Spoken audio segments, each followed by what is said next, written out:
നമസ്കാരം. Raft of ഫുട്ബോളിലേക്ക് അവർക്കും സ്വാഗതം. വീണ്ടും യുവതാരം ഗോൺസാലോ ഗാർഷ്യയുടെ ഗോൾ. ഈ ക്ലബ്ബ് വേൾഡ് കപ്പിലെ 4 മത്സരങ്ങളിലും അവൻ്റെ ഗോൾ കോൺട്രിബ്യൂഷൻ 3 ഗോളുകളും ഒരു അസിസ്റ്റുമായിരിക്കുന്നു. യുവതാരം പൊളിച്ചെടുക്കുന്നു.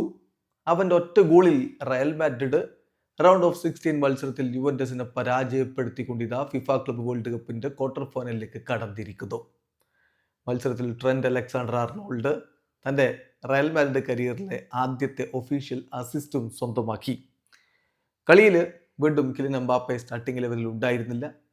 അദ്ദേഹത്തിൻ്റെ അസുഖമൊക്കെ മാറി വരുന്നേ ഉള്ളൂ. അതുകൊണ്ട് തന്നെ സബ്സ്റ്റിറ്റ്യൂട്ട് റോളിൽ രണ്ടാം പകുതിയിലാണ് അദ്ദേഹം ഇറങ്ങിയത്. മുന്നേറ്റങ്ങൾ നയിച്ചുകൊണ്ട് റയലിനായിട്ട് ഗാർഷ്യയും വിനി ജൂനിയറും ഒരുമിച്ചിറങ്ങുകയായിരുന്നു.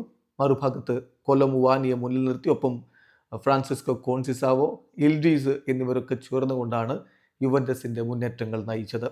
മത്സരത്തിൽ ആദ്യ പകുതി ഗോൾ രഹിതമായിരുന്നു. രണ്ടാം പകുതിയിൽ 54-ാമത്തെ മിനിറ്റിലാണ് ഗോൺസാലോ ഗാർസിയയുടെ ഗോൾ പിറക്കുന്നത്. ആ ഗോളിന് റയൽ മാഡ്രിഡ് ഒടുവിൽ വിജയിച്ച് കയറി. റയലിൻ്റെ കോച്ച് സാബി അലോൺസോ പറഞ്ഞത്, ഞങ്ങൾ രണ്ടാം പകുതിയിലും നിരവധി ശ്രമങ്ങൾ ഉണ്ടാക്കി, പക്ഷേ കൂടുതൽ ഗോളുകൾ അടിക്കാൻ കഴിഞ്ഞില്ല എന്നുള്ള നിരാശയുണ്ടാക്കുന്നു. എങ്കിലും ടീം ജയിച്ച് കയറിയതിൽ അദ്ദേഹത്തിന് സന്തോഷമുണ്ട്. അതോടൊപ്പം തന്നെ ആർദ ഗ്യൂളറുടെ മികച്ച പ്രകടനം, ഫെഡെ വാൽവർദയുടെ മിന്നും പ്രകടനമൊക്കെ എടുത്തു പറയേണ്ടതാണ്. റയൽ ഇവിടെ തോൽപ്പിച്ചിരിക്കുന്ന യുവന്റസിനെയാണ്. അതും സാബി അലോൺസോ പറയുന്നത്, ഒറ്റ ഗോളെ ഞങ്ങൾ നേടിയുള്ളൂ എന്ന് പറയുമ്പോൾ മറുഭാഗത്ത് യുവന്റസ് ആണ് എന്ന കാര്യം കൂടി ഓർക്കണം എന്ന് അദ്ദേഹം പറയുന്നുണ്ട്. ഏതായാലും ഏകപക്ഷീയമായ ഒറ്റ ഗോളിൻ്റെ വിജയവുമായിട്ട് റയൽ മാഡ്രിഡ് ഇതാ ഫിഫ ക്ലബ്ബ് വേൾഡ് കപ്പിൻ്റെ ക്വാർട്ടർ ഫൈനലിലേക്ക് കടന്നിരിക്കുന്നു. വീഡിയോ അവസാനിക്കുന്ന ഫുട്ബോൾ ലോകത്തെ കൂടുതൽ വിശേഷങ്ങളുമായി റാഫ്റ്റ് ടോക്സ് വീഡിയോ എത്താം.